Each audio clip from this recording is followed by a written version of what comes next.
pull the front valance and the front bumper off. So the valance has got a whole bunch of little screws holding it in place. See if you can see. So there's a splash guard back there on this side with screws going through it. You got screws that are up in here that are always fun to get to. I'm going to pull the blinkers out so that I can stick my arm through there and get access. Let's see, there's a couple screws there.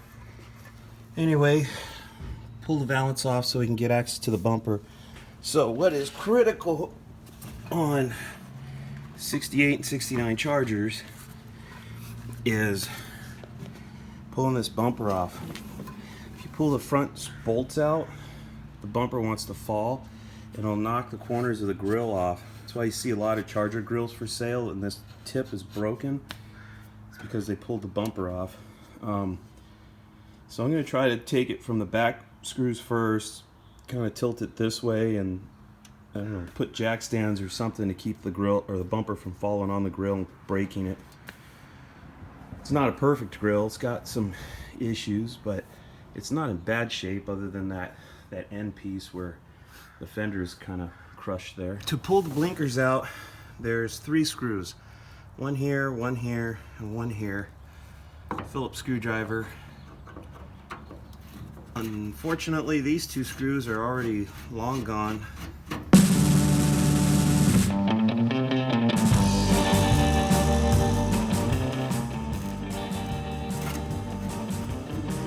Pull the lens off to keep from breaking it.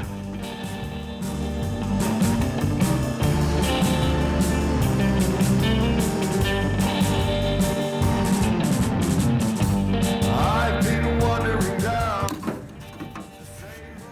Man, those have never been off. I doubt they've ever been off.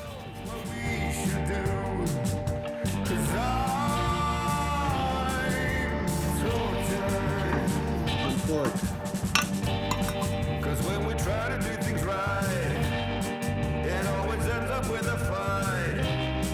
It's really messing with my head. Too bad, my friend, she said. But I'm tortured. Drop it for me. And again, there's 3 screws. There's 1, 2, and 3. This one's missing. This one's here.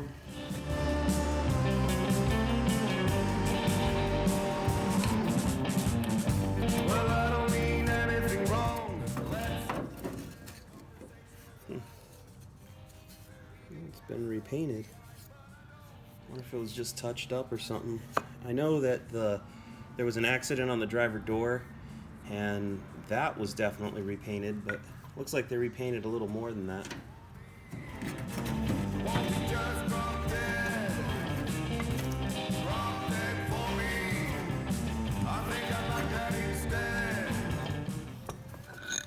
Alright, I'm going to pull the bumperettes off next. So the blinkers are out, and now we're going to do the bumperettes.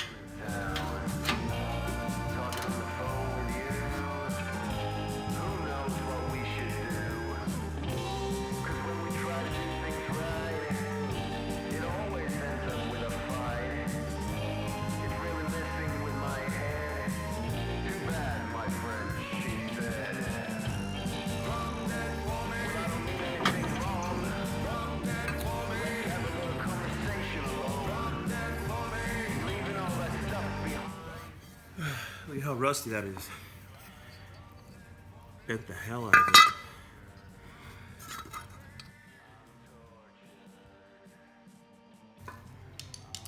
I'm going to take the plate bracket off so that I don't damage it when pulling the bumper down.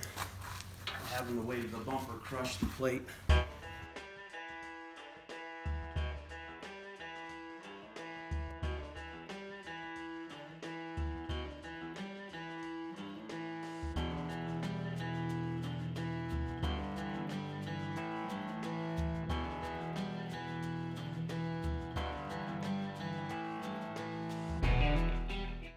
Alright, so there's a bunch of undercoating sprayed in here, and these screws have undercoating on it, and I can't get the socket over the head. So I'm going to hit it with a wire wheel.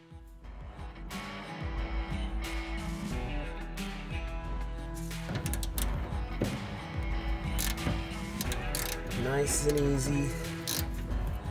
These are very little screws, easy to break.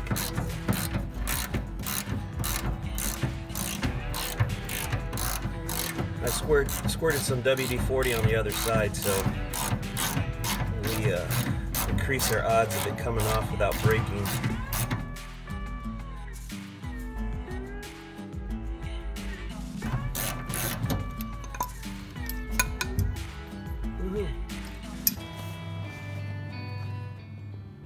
Alright, I got the screws out. There's 5 of these screws holding this panel on, this splash guard. It's bolted to the lower valance from the fender. So there's 2 screws that go from the valance to the bottom of the fender. This one is missing already, so I'm going to put some WD-40 and take that one off. And repeat everything for the other side. Okay, so this is a trip. I went to take the screws off the driver's side for the splash guard. And notice this one with the big washer is from the passenger side. Look at the difference in washer size. This was a 3/8, this one's a 5/16. So down the assembly line, somebody put these on the driver's side and somebody else put these on the passenger side. I know it's original because there's undercoating sprayed over the top of it, so it's original to the car. And you can see there's not a big washer, you know, like if it was the larger size and then pulled off and then these put in. So, and the other side was the same way. There was undercoating sprayed over the top of it. So kind of a trip. The car got one size on one side and a different size on the other side. Trip. So if you were to restore this car, what would you do? Would you leave these on this side, big ones on the other side, or would you make them the same? Curious. Alright, so to get your bearings, here's the fender. See the side marker. I'm going to take these 2 screws that bolt the valance to the fender.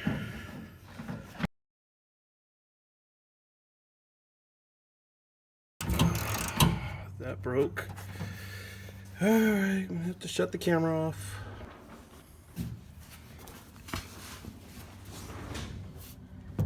Alright, I got these 2 out. Here and here. Don't forget that one goes forward to the valance. Alright, this is not pretty. All those nut clips, I guess is what they're called. I don't know what they're called, but they're the clips that go through the panels that the bolts thread into. All of them for the valance down the side, and on each side they broke. This one's broke here, and it's the bolt is so rusty it's just spinning. The other ones I got off by grabbing it with channel lock, getting it to screw off, but this one is too rusty. So the only way to fix this is I'm gonna have to hacksaw it. And I'm not restoring this car, so I want to be really careful about scratching it up too much with the hacksaw. Alright, wish me luck.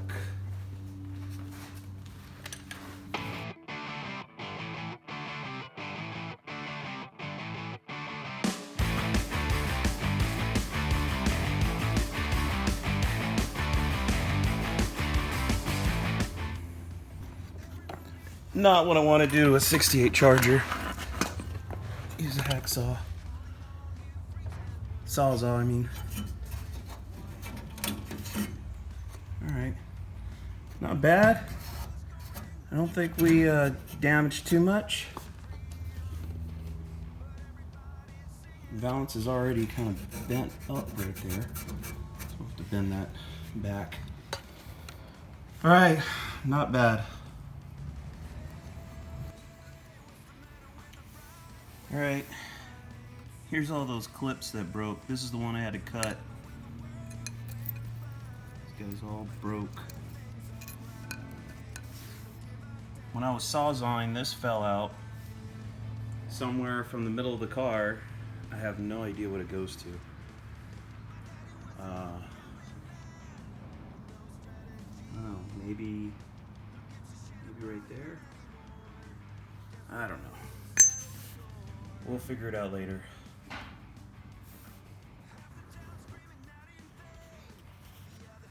So one thing I noticed was blue over the black. So there's blue overspray over the black on the core support. It's kind of flaking off. So I know that's not factory. And then I noticed this little munch. There's some Bondo there. So it looks like this piece was repainted. Probably not the whole thing, probably just the middle.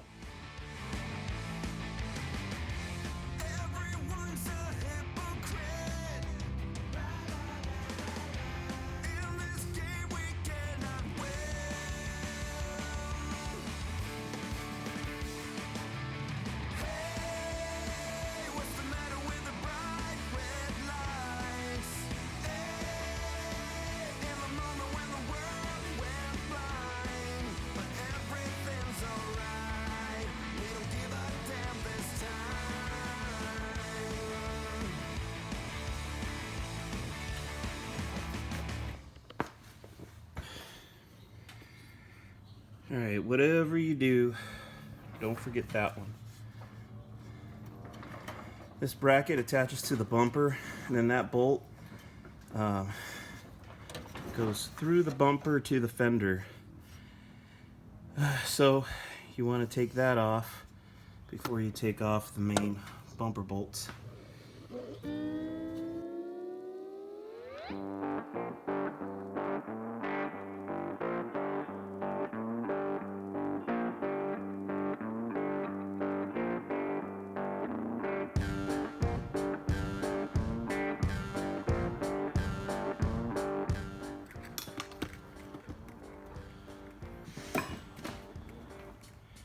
This is just going to show how much the bumper overlaps the grille. This piece goes underneath the bumper, so all that plastic is at risk of getting broken. You pull the bumper off, so we got to make sure we pull it away from the plastic before we drop it down.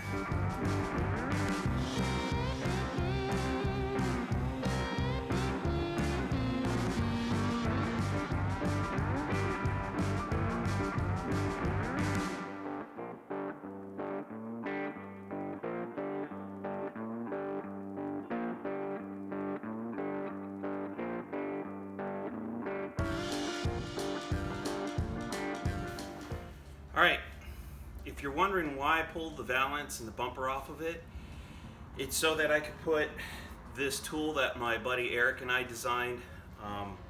It basically attaches to the frame rails where the bumper brackets attach. We called it the Crazy 8 lift. Our company was Dutch Brothers. We're all folded up now, don't do it anymore, but still got my set of tools. I'm going to put it on the car and then use a cherry picker to lift the body away from the drivetrain.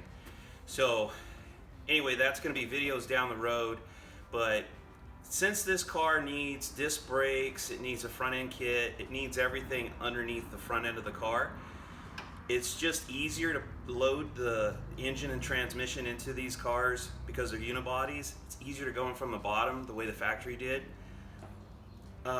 Less risk of scratching and banging things up. I mean, this car's pretty scratched up and old anyway, so it's not really going to hurt anything, but it's just so much easier going in from the bottom. Now, if this car already had front suspension parts and disc brakes and like we weren't going to tear all that out anyways, then I'd probably consider loading it from the top. But and then it depends on the car too. You know, if it's a really nice car, probably go through the extra work to take those parts off going from the bottom. If it's just a daily driver or survivor type car, not too worried about a few extra scratches, I'd probably go in from the top rather than rip all that stuff out. But again, this one needs everything anyways. We got to tear all that stuff out of the car anyhow.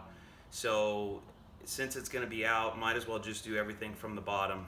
So the next steps are get the suspension torn off of the car, the brakes torn off of the car, get the engine and transmission on a dolly, get it all loose from the car. Then we'll put the Crazy 8 lift on here and we'll lift the body away from the drivetrain, and then we'll roll the drivetrain out.